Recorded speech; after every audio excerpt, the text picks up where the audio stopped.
Se desata el caos en Manhattan.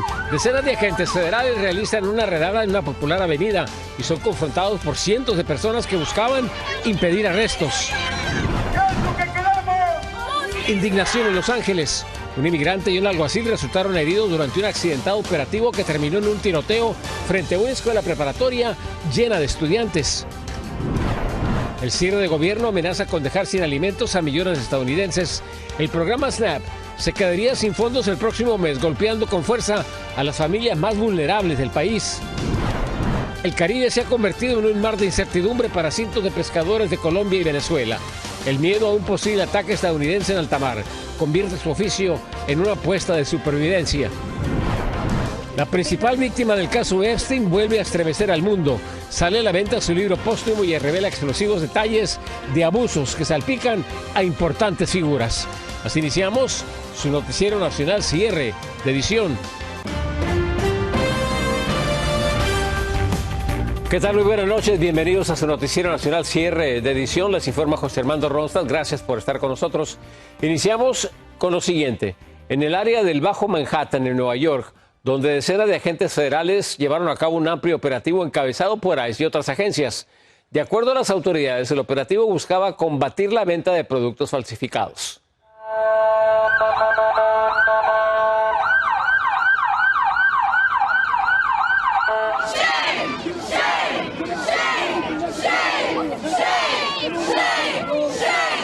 La redada provocó caos, varios comerciantes fueron detenidos y decenas de manifestantes se enfrentaron con las autoridades. Por lo menos una persona fue arrestada por agredir a un oficial federal. La alcaldía de Nueva York aclaró que no participó en el operativo, aunque envió funcionarios para controlar la situación. Y en Los Ángeles, California, un intento de arresto migratorio terminó con disparos de agentes federales contra un hombre indocumentado conocido en redes sociales por reportar operativos de ICE. La comunidad estalló en protestas denunciando abuso de poder y falta de control durante el incidente que ocurrió enfrente de una escuela preparatoria. Fernando Mejía nos tiene esta historia. ¿Qué es lo que queremos? ¡Justicia! Así fue la reacción de la comunidad ante lo que fue la primera ocasión en Los Ángeles que durante un intento de arresto a un inmigrante hubo disparos por parte de agentes federales, una reacción de enojo y preocupación. No solo están secuestrando a nuestra gente, pero ahora están balaceando a nuestra gente. Están escalando los ataques y la represión. De acuerdo con las autoridades, los agentes de ICE, con la ayuda de alguaciles federales, detuvieron a un inmigrante indocumentado siguiendo un procedimiento estándar. Según el reporte, el sospechoso había utilizado su vehículo para embestir a los oficiales que reaccionaron disparando. La portavoz del Departamento de Seguridad Nacional comentó: el inmigrante ilegal recibió un disparo en el codo y un agente de la ley fue herido en una mano por una bala de rebote. Ambos se encuentran hospitalizados. La versión de las autoridades no convence a los manifestantes. ¿A quién atropellaron? Yo no lo creo. Honestamente, él se ve un hombre que no es violento, que no carga armas. La única herramienta que él tiene es su voz y eso es lo que le quieren quitar. Échale ganas a los en vivos. La persona herida es un tiktokero llamado Richard, conocido en la comunidad por reportar operativos de inmigración y según testigos vive en esta área. Nos dijeron que era ICE, que Richard había balaceado a uno de ICE, pero no la creímos porque ese muchacho nunca carga arma. Afuera del hospital donde fueron trasladados los heridos, la comunidad indignada fue a protestar las acciones de los agentes de ICE. La policía de Los Ángeles tuvo que interferir en la seguridad del hospital. La molestia y preocupación de los residentes es que esto ocurrió frente a una escuela en donde había clases y a las autoridades no les importó llevar a cabo un operativo ni hacer disparos.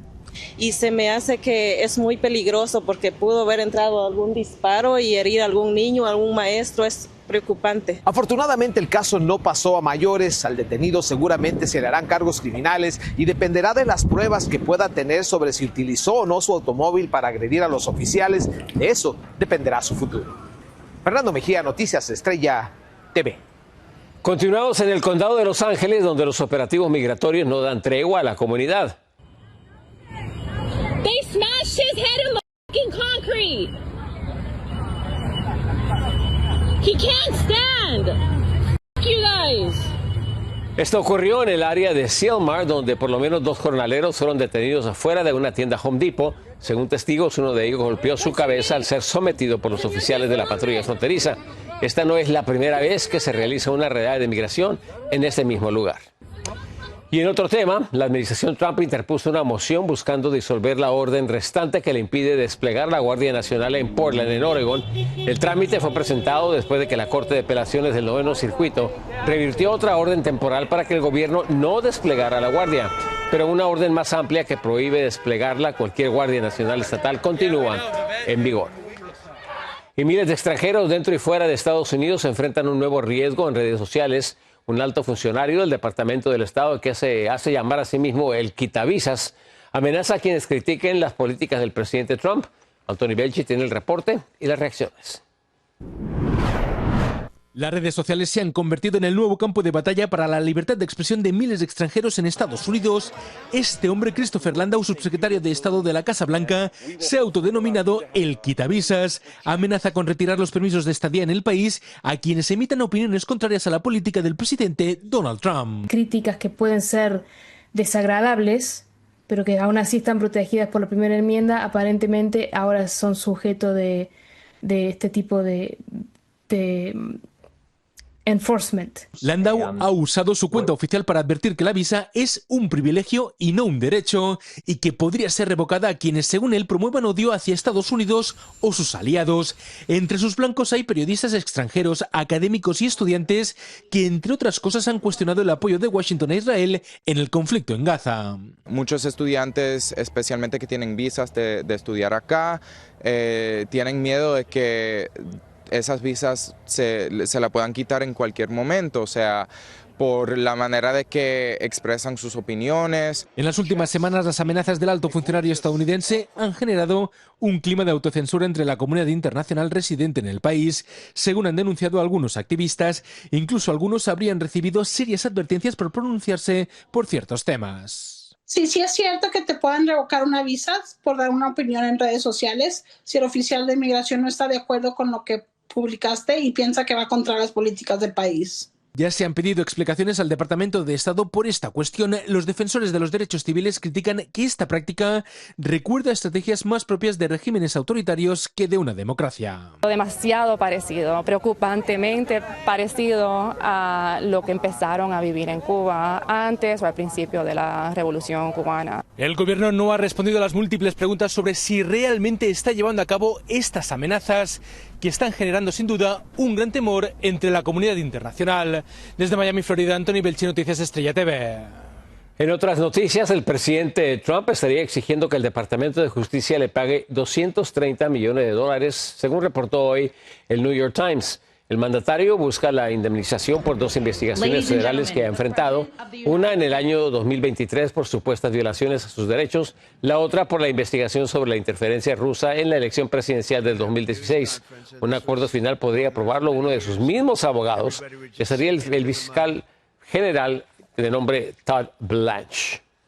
Y se cumplen 21 días del cierre de gobierno y la crisis política se agrava. El líder demócrata en el Senado, Chuck Schumer, advirtió que si el Congreso no actúa antes del 31 de octubre, millones de personas podrían pagar más por su seguro bajo el programa de salud accesible, también conocido como Obamacare, cuyo nuevo periodo de inscripción inicia tan pronto como el 1 de noviembre. The decisions made or not in the next 10 days will determine whether working families can afford their health care next year. And Americans are desperately looking to Republicans, the party in the majority, to do something about it. El cierre amenaza con afectar el crecimiento económico mientras demócratas y republicanos se culpan mutuamente por un conflicto que sigue sin resolverse. Y millones de estadounidenses podrían perder la ayuda alimentaria que les proporciona el programa conocido como SNAP si la parálisis del gobierno se prolonga una semana más. Varios estados advierten que ya no tienen fondos suficientes para mantener los beneficios a flote a partir del próximo mes. Rubén Pereira nos presenta el siguiente informe. Ahorita el gobierno shutdown, que ese quiere decir que ellos nomás están para los ricos y nosotros no somos ricos. El impacto del cierre del gobierno está a punto de sentirse con fuerza entre los más vulnerables. El programa de asistencia nutricional suplementaria, conocido como SNAP, que ayuda a unos 42 millones de estadounidenses de bajos ingresos, podría detener los pagos a partir del 1 de noviembre si el cierre continúa. Llevan a batallar mucho. De por sí apenas pueden, apenas pagan los biles y apenas compran comida y tienen que mirar lo que compran y luego, ahorita como está la comida, olvídate, está peor la cosa. En Texas, autoridades ya advirtieron que los beneficios de noviembre serán suspendidos si el cierre no termina antes del 27 de octubre. Pensilvania, Minnesota y Nueva York también han lanzado alertas similares, algo que está invadiendo de estrés a personas como Sabrina. The food is very important because I have a medical problem, overactive thyroid, and I have to eat so much food a day. Y también preocupa a los que apenas están solicitando ese beneficio, como John, quien está en busca de un trabajo. I feel horrible. I'd have to spend most of my hard-earned money on food, you know. It really helps that they do it for us, you know. I hope they continue to do it. La crisis podría extenderse también al programa WIC, que brinda apoyo alimentario a más de 7 millones de madres y niños pequeños. Aunque la Casa Blanca liberó $300 millones temporales, los fondos solo alcanzan hasta finales de octubre. Me da mucho coraje porque hay muchos niños que se van a ir sin comer, familias que trabajan duro para pagar los biles y de todas maneras no les alcanza. Rubén Pereira, Noticias Estrella TV. La policía de Nueva York busca a una mujer que abandonó a su bebito aún con el cordón umbilical en una estación del subway en Manhattan. La mujer fue captada ayer por una cámara de vigilancia caminando, cargando algo que parece ser un bebé envuelto. Las autoridades piden ayuda al público para identificarla. Si es encontrada, enfrentará cargos de poner en riesgo el bienestar de un niño. La pequeña es reportada en condición estable. Y una avioneta Cessna tuvo que aterrizar de emergencia en la playa Mission en San Diego, California, cuando el motor comenzó a fallar. El incidente ocurrió apenas 20 minutos después de que el aparato despegase. El piloto, que iba acompañado de su hija, maniobró hábilmente y logró posar sobre la arena de la aeronave sin ningún problema. Un testigo dijo que el piloto eligió el lugar perfecto para aterrizar sin poner en peligro a las personas que se encontraban en la playa. Tenemos un corte comercial. Como siempre, regresamos con más información a cierre de edición. Marco Rubio lanza una dura advertencia a México sobre el conflicto de Estados Unidos con Venezuela. Y un devastador incendio en una fábrica de colchones en el Estado de México moviliza a cientos de bomberos. Imágenes y detalles al regresar.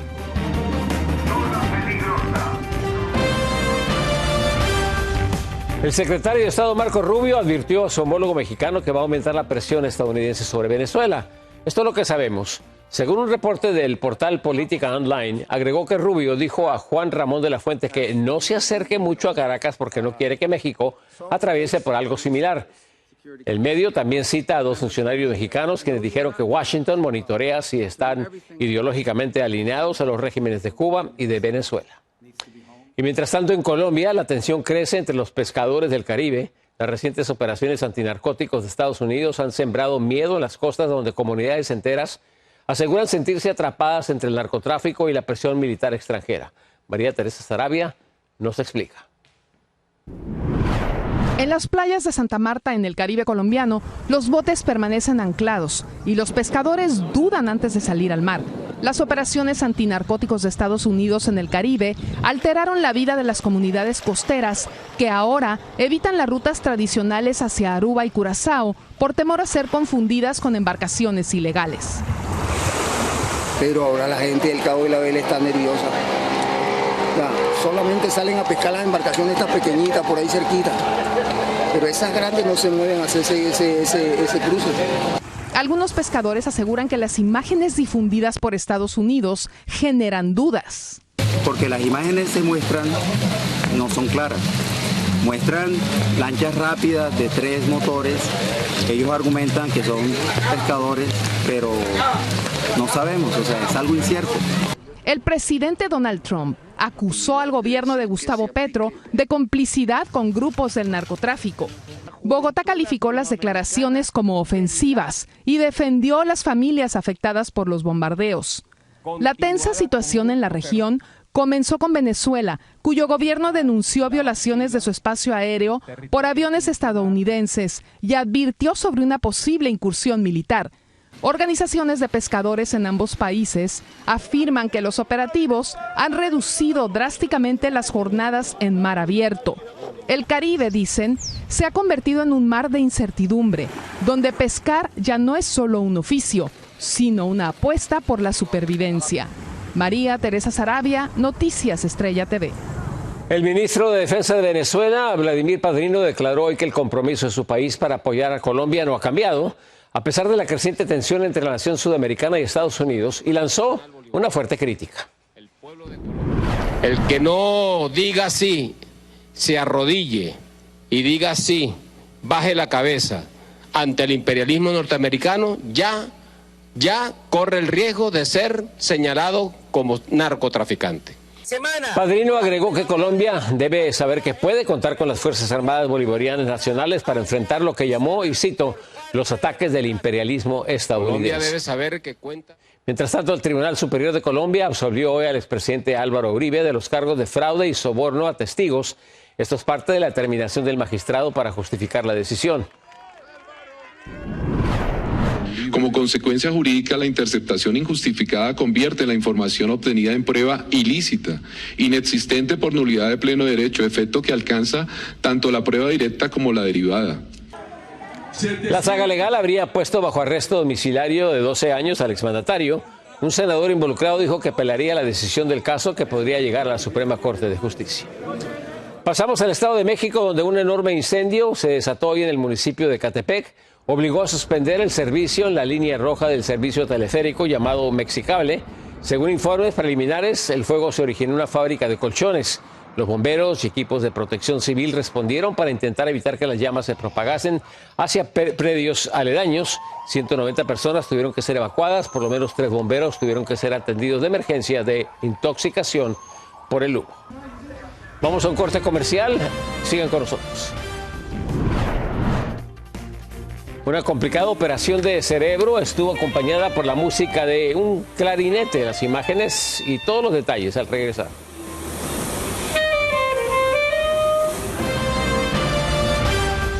Chica de nadie es el título del libro póstumo de Virginia Giuffre, que sacudió hoy al mundo. Sus memorias detallan los abusos sexuales que sufrió a manos de Jeffrey Epstein y Ghislaine Maxwell, y cómo a los 17 años fue llevada ante el príncipe Andrew, diciéndole que ella sería como una princesa de cuentos. Laura Ortega nos tiene esta historia. El libro póstumo de Virginia Giuffre, titulado Chica de Nadie, arroja luz nuevamente sobre uno de los mayores escándalos sexuales donde se involucra a políticos y grandes personajes a nivel mundial relacionados con el pedófilo Jeffrey Epstein y su cómplice Ghislaine Maxwell. Fue publicado hoy gracias a Amy Wallace, periodista y coautora, 6 meses después de que Virginia se quitara la vida. Sus memorias ya sacudieron al mundo. A sus testimonios se les atribuye la caída del príncipe Andrew de la realeza británica, a quien hace unos días le quitaron los títulos que lo identificaban como parte de la nobleza. Para la coautora del libro y familiares de Virginia Giuffre, es una victoria. And I know they have said it's a day of victory for them. It's a step in the right direction. Over the last couple of weeks, we've had a lot of happy tears and a lot of sad tears because we've had many moments where she's been vindicated. Es precisamente uno de los puntos que relata el libro, la forma en que Epstein y Maxwell la obligaron a tener 3 encuentros con el príncipe Andrew en el año 2001, cuando ella solo tenía 17 años, y la forma en la que era abusada sexualmente. Narra también la forma en la que era preparada y le decían que, como Cenicienta, conocería a un príncipe. Además, narra situaciones que ya fueron publicadas anteriormente. Lo diferente esta vez son los detalles sobre los abusos y la forma en que operaban Epstein. Giuffre describe lo que se interpreta como una vida de abusos y escribió que temía morir como una esclava sexual de ese círculo. En las páginas también habla de un político y ex primer ministro implicado en ese círculo de abusos. Su nombre lo dejó en el misterio y dice que no lo nombró porque se trata de alguien muy poderoso. Para la familia de Virginia Giuffre, aún queda mucho por hacer. So, do I think it's enough? No, absolutely not. I think we have a lot of work to do. I can hear my sister saying that. She would not stop here. Para Noticias Estrella TV, Laura Ortega. Autoridades francesas confirmaron que las joyas de la corona robadas del Museo del Louvre el fin de semana tienen un valor estimado de unos $102 millones, sin contar su importancia histórica. El robo, que duró menos de 7 minutos, ocurrió cuando los ladrones escalaron la fachada, forzaron una ventana y rompieron vitrinas. El gobierno insiste que el sistema de seguridad del museo funcionó correctamente. Y lo siguiente es algo que no se ve todos los días y ocurrió durante una operación en el Hospital King's College en Londres. It's amazing to see and feel my fingers moving.